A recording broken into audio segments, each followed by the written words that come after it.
Hey there, I'm Key and you're watching Buster H.R. Johnson on YouTube.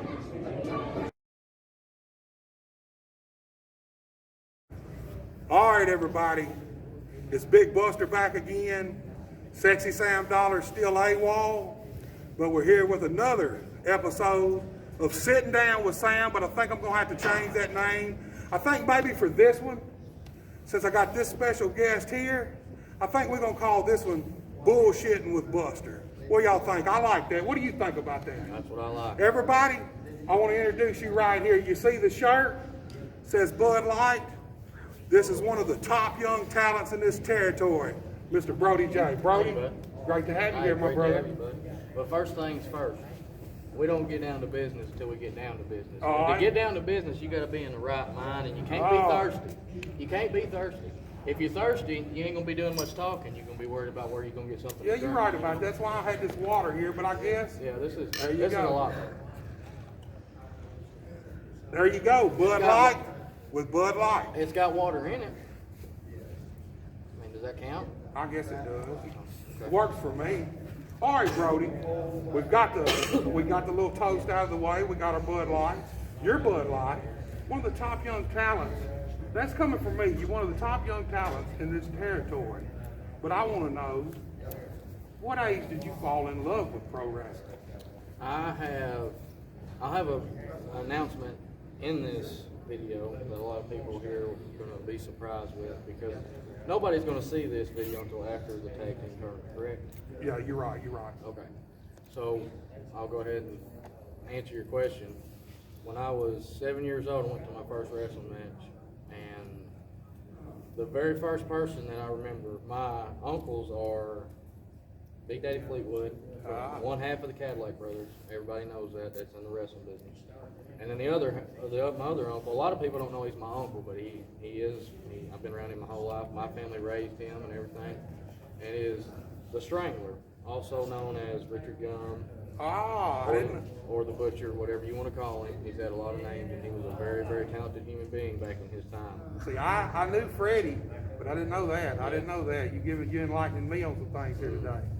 And so about the announcement about the tag thing, I do not do tagging. I just never have been able to trust that guy to watch my back in the ring, and never know if he's there or not when I need him to be. And so I had to make a few phone calls, and I didn't realize how easy it was for me to find somebody I knew that was there when I needed them, or would have my back when I needed it. And they like to raise hell and drink beer just as much as I do. And of course, my first pick would be Fleetwood, or Freddie as you call him. But he's got a physical disadvantage. And we ain't gonna talk about that. That's not my business for him to put out, about him. Yeah, I understand. But the second to him would be his tag team partner, which is one half, or the other half, of the world famous Cadillac Brothers from Detroit, Michigan. Sweet Joe Eldorado Is your partner? is going to be my partner. He is Charlie Brown. See there, you got the scoop. You got the big scoop on Buster H.R. Johnson on YouTube. Now, granted, the tournament will be over time you see this, but we got it. We got the information. The promoter of the NWF didn't know. I didn't know. Only Bud Light knew. And I hadn't seen Big Joe Eldorado. He doesn't come because it's kind of like going to a buffet and not eating. It's just if you can't get in there, once you've done this, it sticks with you for the rest of your life. And you don't want to be around it because it's going to bring back that feeling. And watching the younger guys, after you in here, doing their thing and blah blah blah blah blah, doing the moves, feeling that crowd, getting that adrenaline going, it's going to make them just hate that they can't do it anymore, so they just don't come around, unless they're involved in some way, as of you doing interviews and talking with us, and and Freddie, he's my beer tender. Yeah. I can't go and work without him. I gotta have something to drink, and I gotta have somebody there to help me out if I need it. But back to the question. I'm sorry I get off track over here and there. You know, I'll just bounce around. Dude, this I is kind of do what the hell I want to. Well, I'm not this is gonna let our you show. I'm not gonna let you tell me I can't either. this is our show, and we do whatever we want to on this. So you do your thing, I drink to brother. that. You do your thing. Big Joe Eldorado, though, it's got to be at least 20 years since I've even seen Big Joe. Probably been about that long since he's Been in the ring. Yeah, and I'm a little bit worried that he can't, you know, hang in there and keep up. But then again, I know that he had one of the toughest, you know what's, in the wrestling ring, and that's Freddie. Freddie in his time was one tough dude. He didn't take no BS from nobody. It didn't matter how short or tall you was. If you didn't do what you were supposed to and you didn't do what was right, you didn't pay for it. You paid for it. You know, Bill Dundee says that too. Well, you know, Big Joe, a lot of people don't know it. Most of these people probably, unless they're old school fans, don't know who we're talking about. But he's also about, what, 6'6", Yeah, 6'7"? he's a big dude. He's still a big He is a giant dude. He is a pretty too. good sized dude. And you never lose this. I mean, you get out of it. You might be a little ring rusty. Yeah. But you never really lose And it. that's why I went ahead and said, yeah, come aboard. You know, I know I can trust him. I know he'll be there in the corner if I need him to be, and he'll be right there, make sure that nobody is one-on-one or whatever, you know. But when I was 7, I remember the one person that I remember, you know, very, very frequently. The first match when I walked in the door, I came in late. My parents, we showed up late. Fred Fleetwood was like semi-main. I think the second or third match was going on, and I'll remember it to this day. West Side's, I mean, he's not an Arkansas guy, but he is like a Tennessee, Missouri area guy, Mississippi area, whatever. He goes as West Sides at that time. I don't know what he goes by now, AJ Raven or something like that. And he was wrestling, working, whatever you want to call it, a man that's no longer with us anymore. Matter of fact, you might remember him, but he wrestled a lot here in Arkansas. And he went by Tank. He was a big dude. Christopher was his first name. I do not remember his last name. But he was a big dude, but that guy could move like any little man I have ever seen. Do drop kicks, do calf kicks. I mean, it didn't phase him to come off the top rope, do a backflip. I mean, he was just like Bam Bam Bigelow, only more agile. Hey, that's my favorite. I mean, that guy did all kinds of little guy stuff. Bam Bam. Bam Bam Bigelow was My amazing. favorite big man. I love Vader too, but for the total package, Bam Bam was the man. Bam was the guy. If I had to pattern myself after any two people, it was Vader and Bam Bam. Yes, and you know, I just, you know, went to wrestling every day, or every time Fleetwood had a show, even if he didn't wrestle a show, we'd always, you know, go fill up the car or vehicle with gas. Of course, get beer. Yeah. Don't go on a road trip without beer. And then we'd just go. And wherever we went, it didn't, you know, we didn't know where we was going. We didn't care where we was going. But we knew we was going to end up at a ring. Either it be ringside or in the dressing room or in the middle of the ring. It didn't matter to us, but we was there.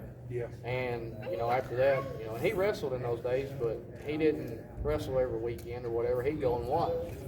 You know, he just, you know, I guess when I come around watching and stuff, he kind of was, you know, starting to slow down a little bit, you know. And, you know, I miss those days, you know what I mean? You don't get those back, you know, it ain't the same anymore, you know, just watching it. I know that I could tell you from sitting in the crowd as a 7-year-old kid, you know, I could tell the feeling that I had watching these guys. Everything they did from the start to the finish was every bit believable. Everything they did, you can bet your ass, was 100% full contact. Wasn't no BS, featherweight stuff, balls to the wall, lay it in. You know, we didn't sugarcoat nothing. That's right. You know what I mean? And I wish those days would come back. It'd make a whole lot better business. It would make the ring performance better. It would make the character performance better. And most importantly, it would make the wrestler himself a lot stronger work ethic in and out of the ring.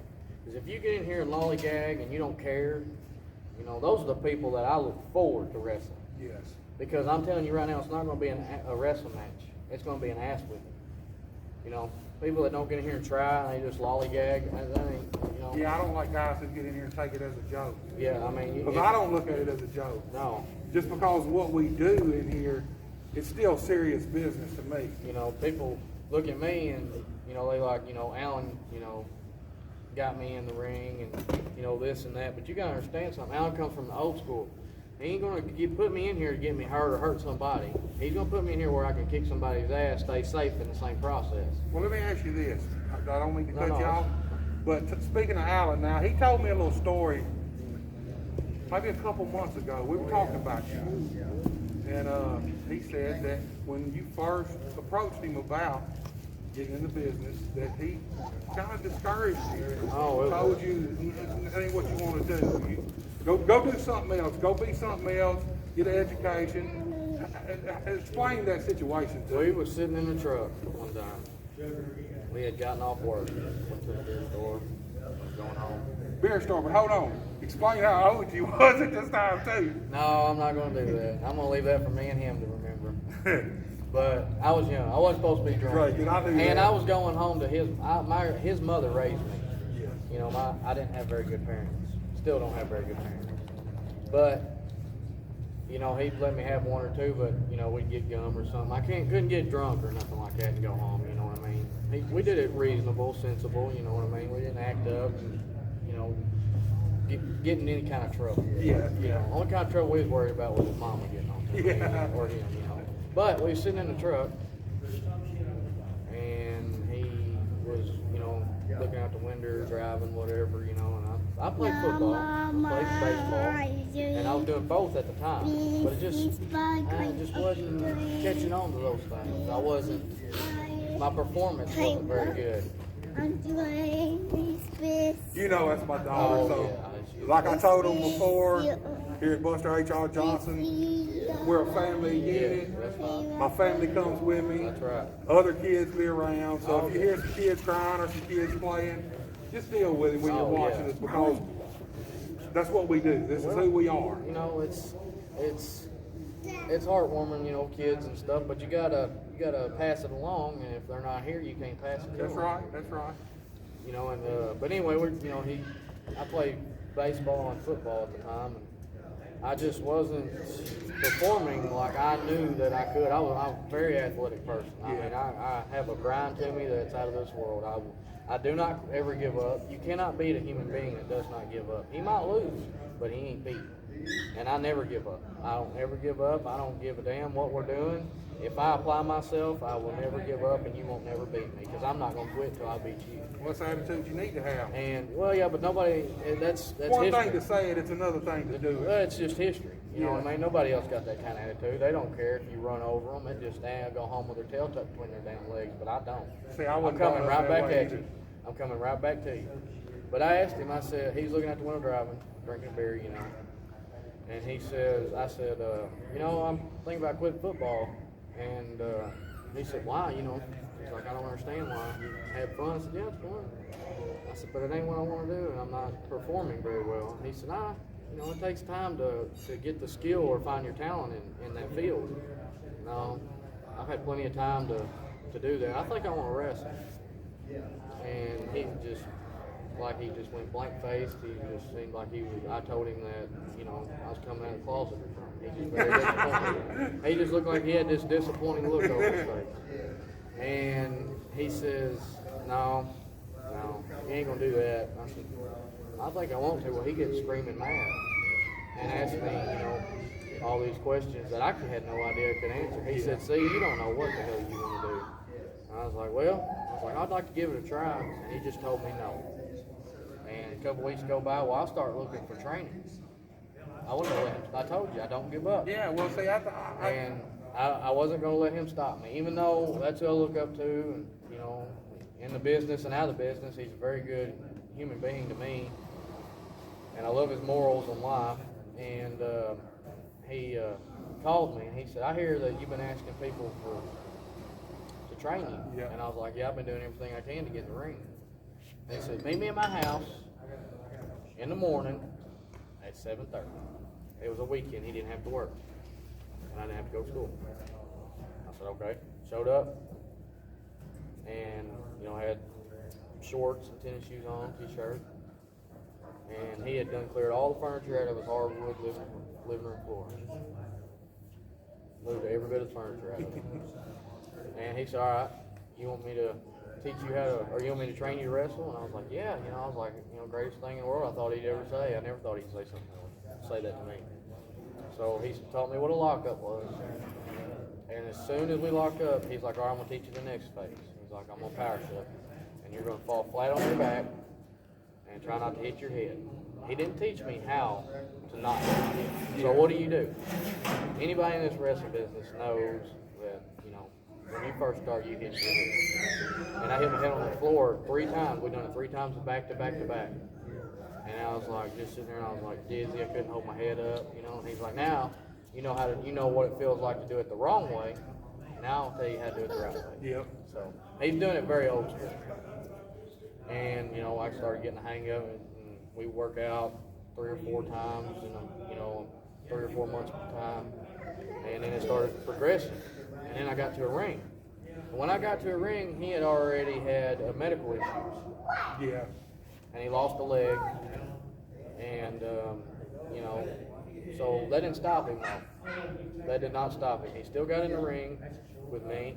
And the person that really worked, there's 3 people that really just got in the ring and worked with me and taught me work ethic in the ring, how to, do a move, take a move, everything you need to know to survive in the ring and also be productive. Yeah. And that is Gary Diamond, very, very talented human being. CL Smooth and also Marcus Taylor, who is my idol in the wrestling ring. I mean, all these guys are my idols, but that guy sticks out more to me because he didn't just stop with the wrestling business. He learned how to collegiate wrestle, which is high school wrestling or whatever you want to call it, but it's categorized as collegiate wrestling. Yeah. He taught me all of that. He taught me how to protect myself in here at all costs. He taught me, if something's uncomfortable, then something's not right. If you feel uncomfortable, you need to get out of the ring. You need to do something different. And then, of course, this next guy, I will tell you to this day that he is my uncle, if anybody was to ask. And he called me his nephew for years. And that is Tico Murdoch. Murdoch, okay, yeah, I know Tico. He done a lot of training with me. He had one of the finest corkscrew elbows I had ever seen. And a lot of people watching this video do not know what a corkscrew elbow is because you don't see it no more. Tico's been around a long time. But Tico had got married, and I went on the road with him for a long time. We went pipelining together. He got me into that and made a bunch of money. We had a great time. We went to Ohio. We traveled everywhere. Had a great time, him and his wife and me, just us 3. And then we get back from a job, and I never hear from Tico ever again. So Tico, if you watch this, you need to holler at me if you ever get a chance. Is that not strange about the wrestling business? It is very strange. You can work with somebody for years and years, and then something happened and they move on somewhere else, or you move on somewhere else, and it's liable to be 5-6 years before you see each other again. Yeah, and they may not have a reason, and they might have a reason, and you just never know what you're going to get with that. But to answer your question, I mean, that would be the best way I can answer your question. Well, let me ask you this then. Ask away. Okay. That's weird. How old were you when you had your very first match? 15. 15. God. See, I broke in at 17. Yeah, but you were a lot bigger now. Yeah, but 15, man. Yeah. Even being big at 15, I don't think I'd have been ready at 15. Another, I'll tell you about my first match if you'd like to know. Alan, or Freddie Fleetwood, whatever you want to call him, he kept telling me, just because I'm not there doesn't mean I'm not watching or I don't know. That's right. And so he always put that fear in me to not wrestle unless he gave me the okay, because he was my, trainer and everything, And every Friday night in Jonesboro, Arkansas, they would have a show at the old, Bass Pro Shop there by the Glass Factory. Yeah. I think it was a Bass Pro Shop. It was a fishing tackle store or something. And, I would ref, because you could ref at that age. I got an old picture of you as a ref. Yeah, you sure did. I sure do. That picture was at the Armory in Jonesboro for Rodney. But, yes, that was there during that time. And I would ref for free because, you know, when you're paying your dues and you're coming into business, you don't get paid for nothing. You don't get appreciated for nothing because you ain't put in the work. I know exactly what you're saying. And that's a thing of the past, too. There ain't no such thing as paying dues anymore. That's why nobody respects this ring anymore. That's the big problem with the wrestling business today. Is You're not dedicated. they do not respect this art form, because that is what it is. It is. You know, painters paint with brushes and colors, but wrestlers paint with our bodies. That's right. With our emotions. That's right. Is what we do. This canvas right here is the canvas we paint our stories on. That is correct. And that's the art that I don't see a lot of these most of these young guys. That's not what they're doing. They don't wrestle from a psychological standpoint. They wrestle from an athletic standpoint, and that's not what wrestling is. No. Wrestling is about invoking emotion out of people. Wrestling is about taking a human being, putting him with another human being who has a different attitude than this human being, and making them tell a story that a live crowd can follow and understand. And the problem with that is the story is not there anymore. Like you're saying, like people younger, like me, other than me, I'm taking myself out of this because I know that this is not who I know what I'm talking about. Yeah, but you was brought in by old school I was brought guys. in I'm not judging nobody. I'm just saying that the opportunity to get better is there, but they're not wanting it because I've tried and, you know, I've done everything I can do. It's just they don't have the right attitude. It's just not there. But they're not willing to tell a story, come here and tell a story. They're not willing to read a crowd and follow what the crowd wants. They're not willing to know which side to run to that got the better reaction from. They don't know how to do none of that. They don't know how to get a boo if they need to. I mean, you know, guys that are, you know, coming out here and, you know, wearing masks and stuff. Anybody can yell at the crowd and get cheap. It's totally different being, as you know, the hero. Villain is always going to be easier to get a reaction from the crowd. But if you don't do it right either way, it don't matter what you're doing. Well, you know, even as a bad guy, a lot of guys want to go at the crowd to get their heat. See, I wasn't taught that way. I was taught as a heel, I get my heat off of what I do to you in this ring. I evoke emotion from them fans sitting out there by what I do to that good guy, what I do to him, how I stomp him down, how I treat him, how I manhandle him. That's how you evoke emotion. I don't have to. Anybody can go, hey, y'all suck and get cheap heat. Yeah. But I want to get booed for me doing what I do to you. Right. That's when you got them. Once you do that, and you got them, and they're reacting with every move you make, you got them then. That's a crowd reaction for you right there. I mean, you know, like, okay, that camera can obviously see all these chairs are empty. Okay, if let's say the bell rung, it's bell time, and these seats are still empty. Is that we're gonna have a wrestling match? No. You don't have a wrestling match unless you have a crowd or fans or people that, you know, love you or you know, it might not be just me or you, but anybody in the back. They might be coming to watch one specific person. That's fine. They're still here to support local wrestling, and that's what we need. But if you don't get them involved, then why in the hell would they buy a ticket? And another thing, like I was talking about, you know, people performing that are younger than me or my age that don't care, don't have that telling a story to them, you know, whatever. I don't believe a damn thing. I don't believe what they're doing in here they believe in, and if they don't believe in themselves, then how in the hell do you get the people sitting in the front row, the second row, third row, fourth row to believe in it? This wrestling business is dying. It is slowly dying, and it's going to continue to slowly die until we can find some way to connect and get everybody to come together and say, look, you need to go out there, and this is how you perform. What you're doing is wrong, so change it. But it's hard to tell somebody that because the first thing they're going to do is quit and go to the next guy, and he's not going to have a problem with them coming out here and doing monkey flips and bullshit. Yep. You know, I have a passion for this because I paid my debt, I paid my dues, I'm still paying dues, we're all still paying dues. If you care about this business, you'll always pay dues. Dude, I still learn stuff about this business.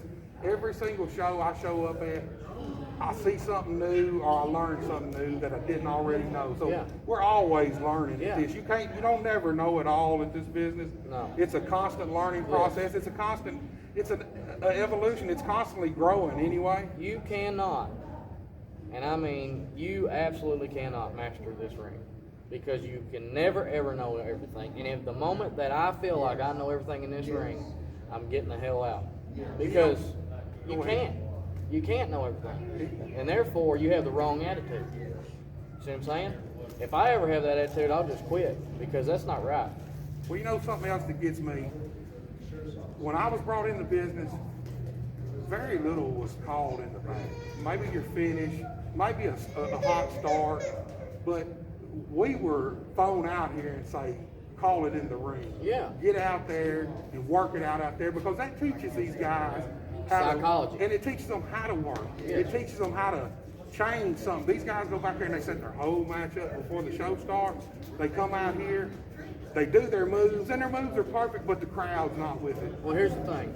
John Allen, Action Jackson, who is another, I would idolize, I'd say he's my idol too.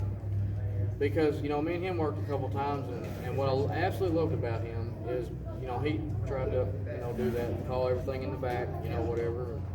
I told him, I was like, you know, I'm going to forget when we go there. No, you won't, you know, and we'll end up messing up the match. Yeah. Well, we get in the back, and, you know, he's like, it's not that big of a deal. We fixed everything. He had a great, solid match, blah, blah, blah. But the next time I worked him, we said we'd call the openings and the finish, and we filled in the rest of it and had a hell of a match. That's the best way to do it. If I don't have a problem with you and Action Jackson, for example, calling everything you were going to do, I don't care. And then when you get out here, Action Jackson's going to tell a story. He is going to tell a story. He's going to tell a story, and he's going to work the crowd. So I don't care if he works off the fly. I don't care if he's calling in the back. But whatever you're doing, you know, makes sense.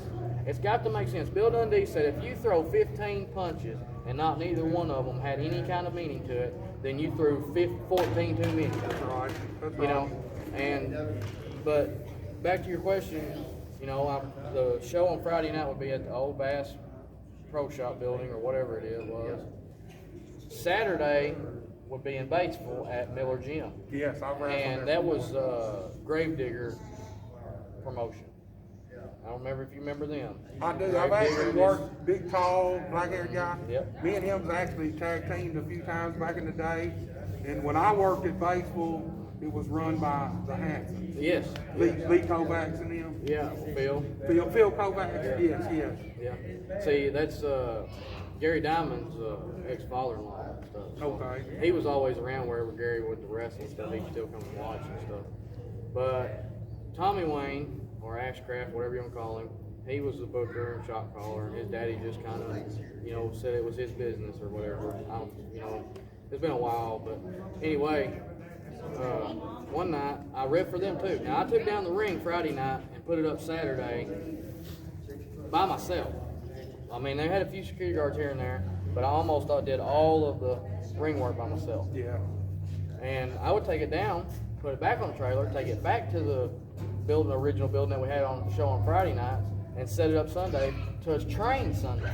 Yeah. So, I mean, I did all that and clean up after the shows, pick up the chairs. I mean, I'm telling you, I paid my dues. There's nobody going to tell me.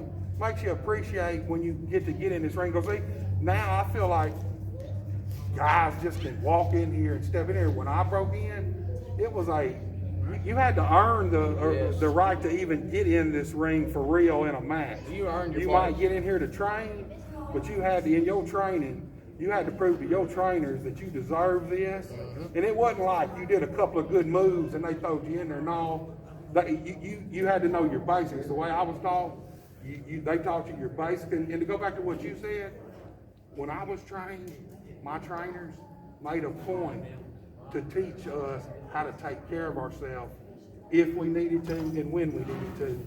It wasn't like, it wasn't like you ain't got to worry about nothing. I was trained with the mentality, when you step in this ring, anything can really happen. Yeah. So if you can't take care of yourself, you're going to at the least be embarrassed. At the most, you're liable to get really hurt. Anytime you step through those ropes, you take a risk. It's up to you and the guys. You know, yes, crap does happen. It does. And there ain't nothing anybody can do. But you can handle the situation if you were taught how to protect yourself. You can handle. You might still get hurt, but it's not going to be life-threatening. And you know, but back to the question again.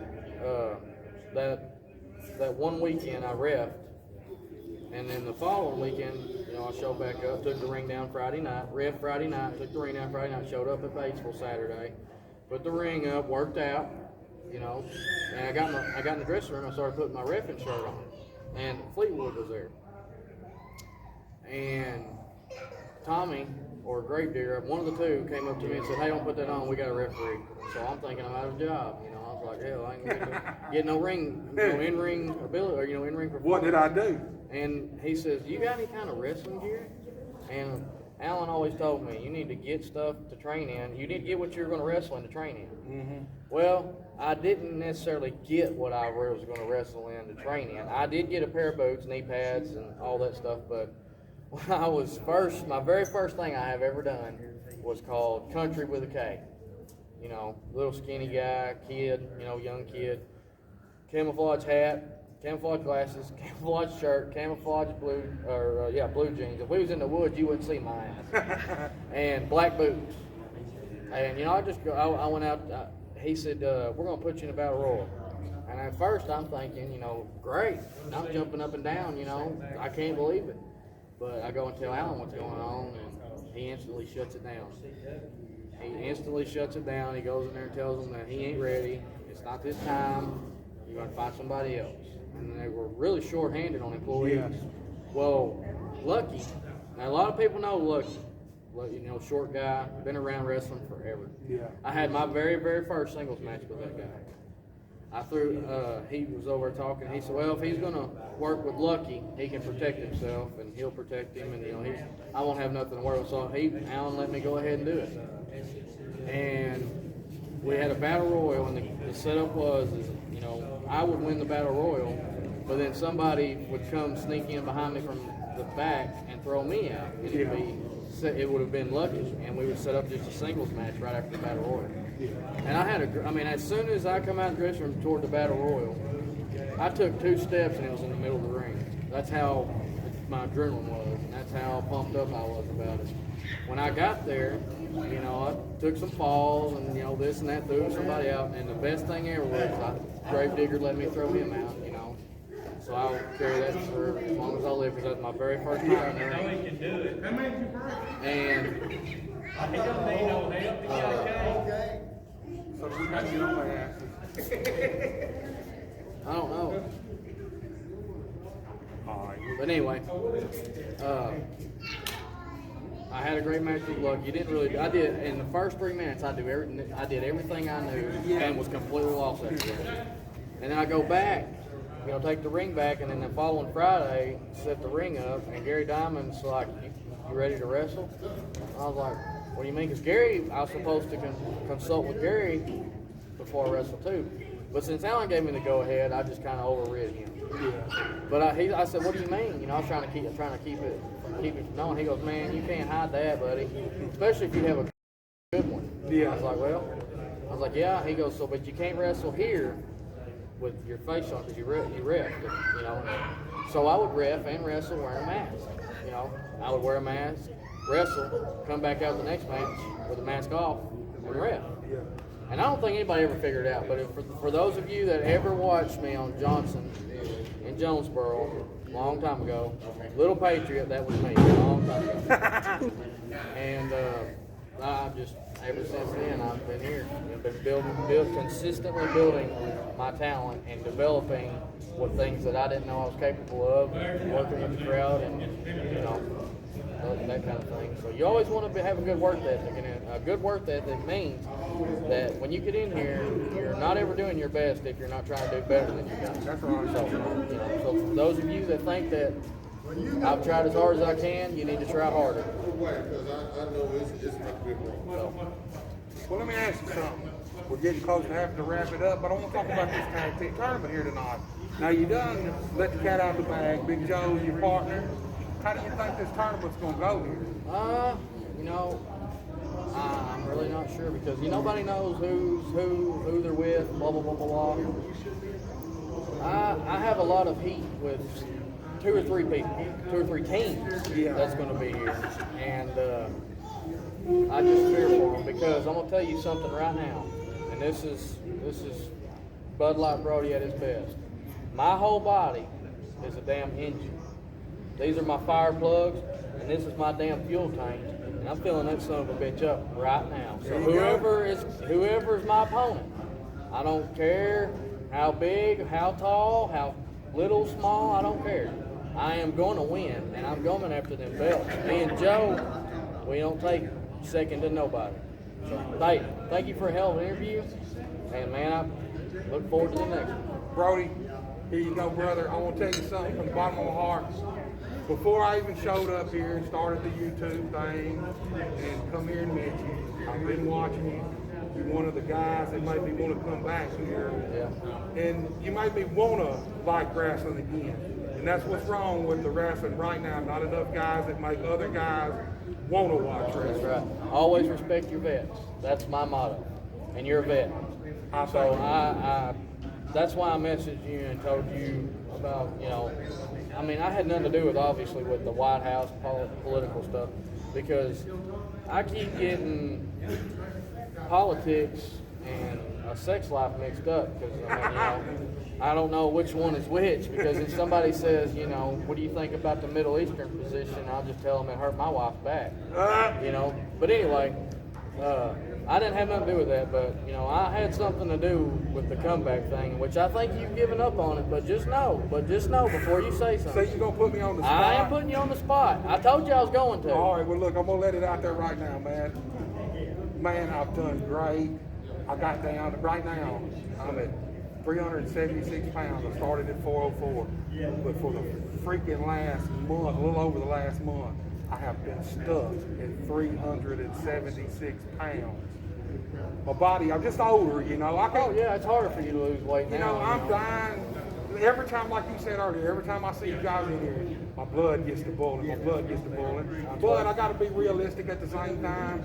Like I told you from the get-go, if I do make it back in this ring, I have to be ready. Yes. In here, yes. For myself, my confidence, my body, and I'm only a pound heavier than I normally wrestled at back in the day, but I'm older. Yeah. My body don't handle the same things the same way it used to.